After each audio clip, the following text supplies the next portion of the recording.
Hello students, कैसे हैं आप सब लोग। उम्मीद करती हूँ सब अच्छे होंगे और सब। मैं Meena Rana IC virtual class में आपका स्वागत। स्टूडेंट्स, हम पढ़ रहे हैं क्लास 11 आरोह पाठ्य पुस्तिका से। हम पढ़ रहे हैं नमक का दर्द, प्रेमचंद जी ने लिखी है। और ये जो चैप्टर है इसको हम पढ़ चुके हैं। ये प्रश्न उत्तर हम कर रहे हैं। प्रीवियस लेक्चर में यहाँ पर प्रश्न नंबर 4 5 तक हम करा। तो पांचवा प्रश्न क्या था कि नमक का दरोगा कहानी के कोई दो अन्य शीर्षक बताते हुए उनके आधार को भी आपको स्पष्ट करना है कि ये जो कहानी है नमक का दरोगा, इसके और कौन कौन से दो अन्य शीर्षक। ये यहाँ पर पहला है धन के ऊपर धर्म।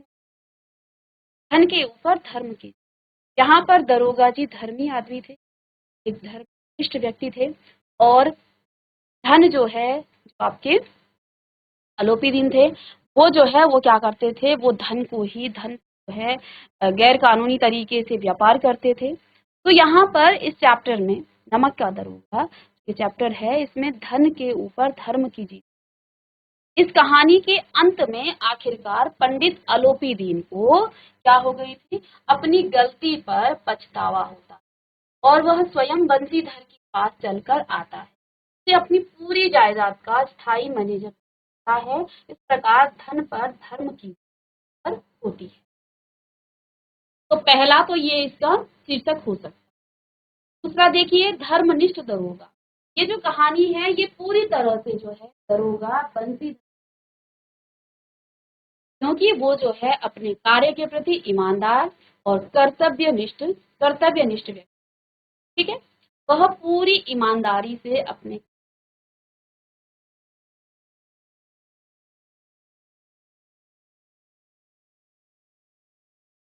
तो इसके बाद प्रश्न नंबर 6 है, कहानी के अंत में आलोपी दीन के बंसीधर को मैनेजर नियुक्त करने के क्या कारण। तर्क सहित आपको आप इस कहानी का अंत किस। पंडित आलोपी दीन स्वयं एक और व्यक्ति था। उसने आज तक रिश्वत देकर अपने गलत कार्यों को अंजाम दिया। वो क्या करता था, अपने धन से जो है गलत काम था, रिश्वत देता था और फिर जो है बेईमानी से पैसा कमाता था, धन कमाता। ठीक है, और ऐसा एक वंशीधर ही ऐसा व्यक्ति था जिसे वह अपने धन के बल पर खरीद नहीं पाए। दरोगा के इस व्यक्तित्व से प्रभावित होकर उसने उसे अपना मैनेजर नियुक्त किया। यहाँ पर देखिए दरोगा ने जो है क्या किया, दरोगा के इस व्यक्तित्व से प्रभावित होकर उसने उसे अपना मैनेजर नियुक्त किया। इस कहानी का अंत भी। अब यहाँ कुछ प्रश्न आपके पाठ के आते। देखिए, दरोगा बंसीधर गैर कानूनी कार्यों की वजह से पंडित आलोपी दीन को गिरफ्तार करता है, लेकिन कहानी के अंत में इसी पंडित आलोपी दीन की सहृदयता पर मुग्ध होकर उसके यहाँ मैनेजर की नौकरी को तैयार हो जाता है। आपके विचार से बंसीधर का ऐसा करना उचित, आप उसकी जगह होते तो क्या करते। देखो, जहां दरोगा के रूप में उसने क्या किया था, उसने आलोपी दीन को गिरफ्तार करवाया था, लेकिन कहानी के अंत में इसी दरोगा ने, तो आपका कौन था, दरोगा था बंसीधर। इसी बंसीधर ने उस आलोपी दीन की सहृदयता यानी कि उसके हृदय की जो उसने जो है उससे प्रभावित होकर के उसे जो है अपने पूरी जायदाद का मैनेजर बना। तो उसने जो है ये चीज भी स्वीकार की। क्या ये सही था, एक भ्रष्ट जो आदमी है उसके यहाँ नौकरी करना, क्या ये बंसीधर सही किया? सही किया तो क्यों किया, और यदि आप होते तो आप क्या करते? बंसीधर का पंडित आलोपी दीन की सहृदयता पर मुग्ध होकर उसके यहाँ नौकरी के लिए तैयार होना। बंसीधर एक चाहता आलोपी दीन द्वारा प्रस्तावित नौकरी के आग्रह को ठुकरा देता। मैं उसकी जगह होती या होता तो ऐसी नौकरी कभी नहीं किया कर। पंडित आलोपी दीन के काले धन का मैनेजर बनकर मैं अपने स्वाभिमान को ठेस नहीं पहुंचा। तो उसने जो है एक तरीके से गलत काम किया। क्यों कि जिसको उसने पहले गिरफ्तार करा, यानी कि वो गलत व्यक्ति है, और गलत व्यक्ति के यहाँ काम करना तो आप भी उस गलत का साथ देंगे।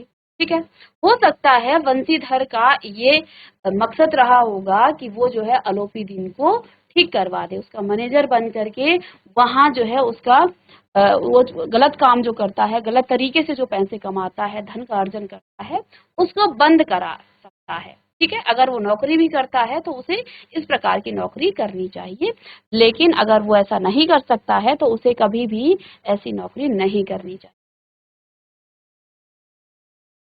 चलिए नेक्स्ट प्रश्न लिखिएगा। नमक विभाग के दरोगा पद के लिए बड़े बड़ों का भी जी ललचाता। ठीक है, वर्तमान समाज में ऐसा कौन सा पद होगा जिसे पाने के लिए लोग लालायित रहते होंगे और क्यों? जैसे कि चैप्टर में बताया गया कि उस समय नमक का विभाग, वहां जो आपके अंग्रेज थे उन्होंने नमक पर जो है क्या कर दिया था, सख्त वहां पर कार्रवाई कर दी थी। नमक विभाग में जो है बहुत ज्यादा पैसे, लोग क्या कर रहे थे, भ्रष्ट तरीके से पैसे कमा रहे थे, उससे जो है व्यापार चला रहे कि अंग्रेजों ने उस पर अपना अधिकार करने के लिए कई प्रकार के कर लगा दिए। तो अब जो है लोग गलत तरीके से पैसे कमा रहे, तो वहां उस समय क्या होता था, हर कोई ये चाहता था कि वो नमक विभाग में क्या करे, दरोगा पद पर वो नौकरी करे, ताकि उसे ऊपरी कमाई मिले, उसे रिश्वत मिले और वो अपनी इच्छाओं को, अपनी जरूरतों को वो पूरा कर सके। जैसे कि दरोगा के जो वृद्ध पिता थे, उन्होंने भी यही बात अपने पुत्र से कही कि तुम ऐसे विभाग में नौकरी करो, ऐसी नौकरी ढूंढो जिसमें ऊपरी कमाई होती। तो आज के समय में यहाँ प्रश्न जो है, क्योंकि चैप्टर से रिलेटेड है लेकिन कुछ उसके आसपास, तो आज वर्तमान समाज में जो है ऐसा कौन सा पद है में जो है, तो देखिए वर्तमान समय में सरकारी विभागों में कई ऐसे पद हैं जिसे पाने के लिए लोग लालायित हैं, जैसे आयकर है, यहाँ पर भी ऊपर कमाई होती है, बिक्री कर में, आयात निर्यात विभाग में, जहाँ अभी भी जो है रिश्वत जैसी जो बुराइयां हैं वो व्याप्त है। ठीक है, यह मासिक आमदनी से अधिक, तो कुछ सरकारी विभागों में क्या होता है, अभी भी यहाँ रिश्वत जैसी चीज, रिश्वत से जो है गलत काम किए जाते हैं। आयकर विभाग में, बिक्री कर में, आयात निर्यात विभाग में, तो वहां पर जो है कई बार कुछ पैसों का लेन देन करके तो आयात निर्यात किया जाता है। बिक्री कर में भी यही होता है और साथ में आयकर है। तो यहाँ पर समाज आज भी जो बुराई व्याप्त है सरकारी डिपार्टमेंट। चलिए नेक्स्ट प्रश्न है, अपने अनुभवों के आधार पर बताइए जब आपके तर्कों ने आपके भ्रम, चलिए समाज के ऊंचे जो तबके के बुद्धिजीवी कहे जाने वाले लोगों को देख बड़े पदों पर ईमानदारी के साथ कार्य करते हैं, उनकी बड़ी बड़ी बातों को सुनकर मुझे भ्रम होता है, जैसा बोलते हैं शायद वैसा ही होगा। जब चुनाव होता है तो बड़े बड़े नेता भी क्या करते हैं, बड़ी बड़ी बातें करते हैं, लेकिन जैसे ही चुनाव होता है और वो जीत जाते हैं फिर वो आपको कभी भी नहीं दिखते। तो ऐसे ही जो बड़े बड़े अधिकारी भी होते हैं, बड़े बड़े समाज में जो तबके के लोग होते हैं, वो जो है वो क्या करते हैं, वो बातें बड़ी बड़ी करते हैं। तो यहाँ पर देखिए क्या होता है, सरकारी विभागों में, हमारे समाज में और बुद्धिजीवी लोगों को ऐसा लगता है, कम होता है, तो जो बातें कर रहे हैं शायद ये इतना सब कुछ कर दे, लेकिन वैसा जो है कभी होता नहीं।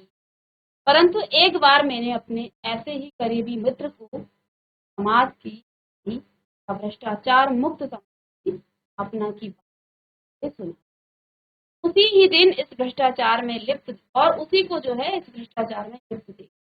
इस अनुभव के बाद मेरा भ्रम, यहाँ पर देखिए कई बार जो है आप क्या करते हैं, आपके भ्रम कैसे, प्रश्न क्या था, प्रश्न कि अपने अनुभवों के आधार पर बताइए कि जब आपके तर्कों ने आपके भ्रम को पुष्ट कर।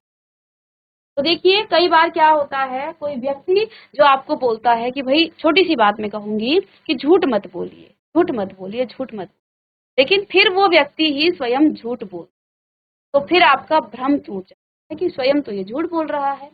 ऐसे ही कुछ ऐसे लोग होते हैं जो बड़ी बड़ी बातें करते कहते हैं कि नहीं करना चाहिए, देश का विकास नहीं होता है, लेकिन वो स्वयं उस लिप्त होते हैं। तो ये तो इन्होंने यहाँ पर एक आपको उदाहरण के लिए कहा है, आपको अपने अनुभवों के आधार पर, हो सकता है आपके आसपास जो है ऐसी घटना हुई होगी, या आप अपने पेरेंट्स से पूछ सकते हैं कि ऐसा जो है तर्क दीजिए कि आप जो है भ्रम में हैं कि ये इतना बड़ा व्यक्ति है, ये जो सच में ऐसे काम करता हो। देखिए, बातें करना अलग चीज है, ठीक है, और उस पर जो है चलना वो अलग चीज, क्योंकि हम बड़ी बड़ी बातें तो करते हैं लेकिन स्वयं उसका अनुसरण नहीं करते, ठीक है। तो यहाँ आपको अपने अनुभव के आधार पर इसका उत्तर देना है। तो एक मात्र आपके लिए उदाहरण की तरह ऐसा भी है। पढ़ना लिखना सब जो है अकारत गया। वृद्ध मुंशी जी द्वारा यह बात एक विशिष्ट संदर्भ में कही गई। अपने निजी अनुभवों के आधार पर बताइए, जब आपको पढ़ना लिखना व्यर्थ लगा हो, जब आपको पढ़ना लिखना लगा हो, पढ़ना लिखना को किस अर्थ में प्रयुक्त किया? साक्षरता अथवा शिक्षा, क्या आप इन सम्मान मानते? शिक्षा और साक्षरता के क में क्या कहा था? प्रश्न क्या था? जब आपको पढ़ना लिखना व्यर्थ लगा, तो जब पूरी तरह शिक्षा ग्रहण करने के बाद भी अपनी योग्यता के लायक नौकरी नहीं मिली तो लगा कि मेरी व्यर्थ है, ठीक है। दूसरा ख, मैंने अपनी शिक्षा का उपयोग गरीब अक्षर मुझे मेरा पढ़ना लिखना सार्थक, ठीक है। ग देखिए यहाँ पर ग में क्या है? साक्षरता अथवा, क्या आप इन दोनों को जो है मानते हैं? है कि साक्षरता और शिक्षा में कितना फर्क है, कितना अंतर है, ठीक है। इन दोनों में अंतर है या ये दोनों समान है? इसको लड़कियां हैं वह घास फूस बढ़ती। यह वाक्य समाज में लड़कियों की स्थिति किस वास्तविकता को प्रकट कर? चलिए, वाक्य से समाज की संकीर्ण सोच का पता चलता है। लड़कियों को बोझ समझा जाता है, स्थान पर घर के कामों में लगा दिया जाता है। समाज में लड़कियों को जन्म लेना अभिशाप तो माना जाता ही है, लेकिन उसके बड़े होते ही विवाह की चिंता सताने लगती। यहाँ पर लड़कियां हैं वह घास फूस बढ़ती चली जाती है। जो दरोगा जी थे उनके पिताजी ने क्या कहा कि घर में जवान बेटियां हैं ये। तो यह वाक्य जो है समाज में लड़कियों की किस स्थिति प्रकट कर और किस वास्तविकता को ये प्रकट कर। तो यहाँ जो दरोगा थे उनके पिता ने क्या कहा कि भाई घर की जो स्थिति है वो दयनीय है, घर की आर्थिक स्थिति ठीक नहीं, कर्जे में डूबे, ऐसी नौकरी करो जिससे कमाई, क्योंकि जो मासिक वेतन है वो तो पूर्णिमासी के चांद की तरह है, में जो है एक दिन आता है और धीरे धीरे वो चला जाता है और एक दिन वो छुप खत्म हो जाता है। लेकिन जो ऊपरी कमाई है वो ईश्वर की देन से ही बरकत होती है, वाक्य कहा था वृद्ध पिता। और यहाँ उन्होंने लड़कियों की भी बात की है कि घर में तुम्हारा है वो घास फूस बढ़ती चली जाती है, यानी कि बड़ी होंगी तो उनका विवाह होगा, विवाह होगा तो उसमें जो है की आवश्यकता पड़ेगी। तो इसलिए ऐसी नौकरी करो जिससे ऊपरी आमदनी है। तो इस वाक्य में समाज की जो, इस वाक्य से समाज की संकीर्ण सोच का पता है, जहाँ लड़कियों को बोझ समझा जाता है, उन्हें पढ़ाने के स्थान पर घर के कामों में लगा दिया जाता है। समाज में लड़कियों का जन्म लेना अब तो माना, लेकिन उनके बड़े होते ही उन्हें भी जो है दरोगा के पिता द्वारा, इसलिए नहीं कि अलोपी दीन ने क्यों यह कर्म किया, बल्कि इसलिए कि वह कानून की कैसे आई। ऐसा मनुष्य जिसके पास असाध्य कर अनन्य वाचालता हो, वह क्यों कानून के पंजे। एक मनुष्य अन्न से सहानुभूति अपने आसपास अलोपी दीन को देखकर आपकी क्या प्रतिक्रिया होगी? अलोपी दीन जैसे व्यक्तियों पर मुझे ऐसा लगता है कि समाज में भ्रष्टाचार फैलाने वालों की कमी नहीं है। ऐसे लोग ही होते हैं कानून और न्याय व्यवस्था को आसानी से अपने पक्ष में लाते हैं। कानून से खिलवाड़ करना गलत है। और ये भी लगता है कि बंशीधर जैसे लोगों की कमी।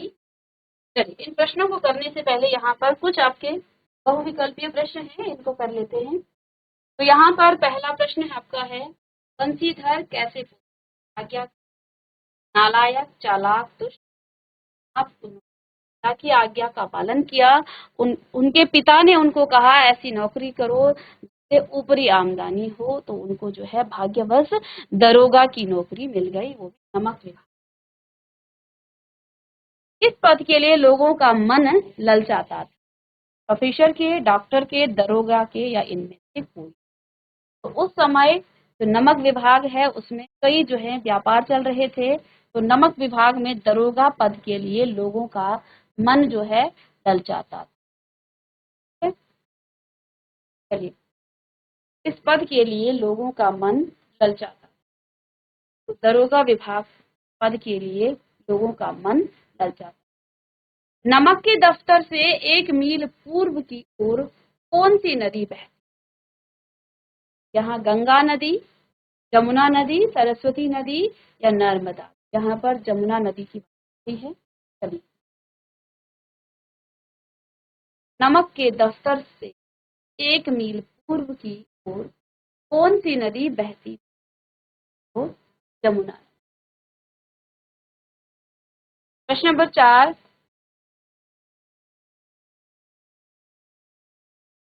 लोग चोरी छिपे किसका व्यापार करते थे?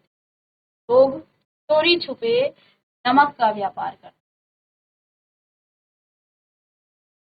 मासिक वेतन किसका चांद होता? दरोगा के वृद्ध पिता ने कहा मासिक वेतन का चांद होता, अमावस्या का, 4 दिन का, 2 दिन का, या पूर्णिमा? 4 दिन का चांद, 2 दिन का चांद, या पूर्णिमा? यहाँ क्या कहा गया, उन्होंने क्या कहा कि पूर्णिमा का चांद है जो एक दिन दिखता है और उसके वो गायब हो जाता। पंडित अलोपी दीन कहाँ के जमींदार थे? वीरगंज के, नरगंज के, दातागंज के, या इनमें से? वो थे दातागंज के। पंडित अलोपी दीन को किन पर अखंड विश्वास? पंडित अलोपी दीन को स्वयं पर विश्वास था, लक्ष्मी पर, न्याय पर, या दुनिया? तो उनके पास अपार धन संपत्ति थी, तो उनको जो है लक्ष्मी पर अपार विश्वास था। उनको लगता था कि वो लक्ष्मी अर्थात धन से जो है सभी को और सभी प्रकार के जो व्यापार हैं वो आसानी से कर लेंगे। उनके द्वारा जो है उनको ऐसा लगता था कि कोई भी जो है व्यक्ति ऐसा नहीं है जो लक्ष्मी या धन से खरीदा न जाए। लेकिन यहाँ हुआ विपरीत, दरोगा जी को वो खरीद नहीं है। धर्म ने किसे पैरों तले कुचल डाला? सच को, झूठ को, धन को, या प्रेम को? धन को। यहाँ पर धन को जो है धर्म ने पैरों तले। प्रश्न नंबर 9, जहाँ पक्षपात हो वहाँ किसकी कल्पना नहीं की जा सकती? धन की, न्याय की, प्रेम की, या भाईचारे? तो जहाँ पर पक्षपात होता है वहाँ न्याय की कल्पना नहीं की जाती, क्योंकि न्याय तो वहाँ होगा जहाँ पर पक्षपात न हो। तो यदि पक्षपात हो रहा है तो न्याय संभव होना। ठीक है। अदालत से बाहर निकलने पर बंशीधर के साथ क्या हुआ? गलियों की बौछार होने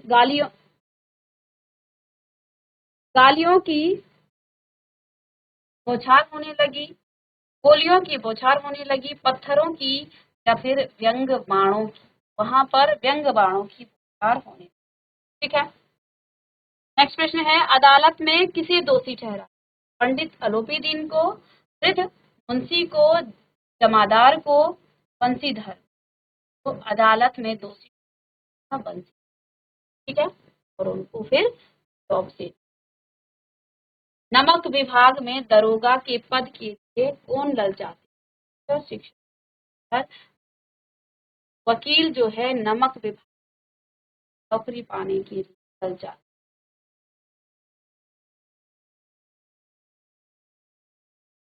लास्ट प्रश्न है, वृद्ध मुंशी जी के द्वार पर क्या आकर रुका?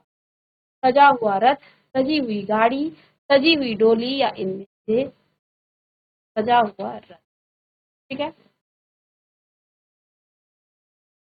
इस प्रकार से ये आपका चैप्टर कंप्लीट हुआ और इसके प्रश्न उत्तर भी हमने कर लिए हैं। नेक्स्ट लेक्चर में मिलेंगे।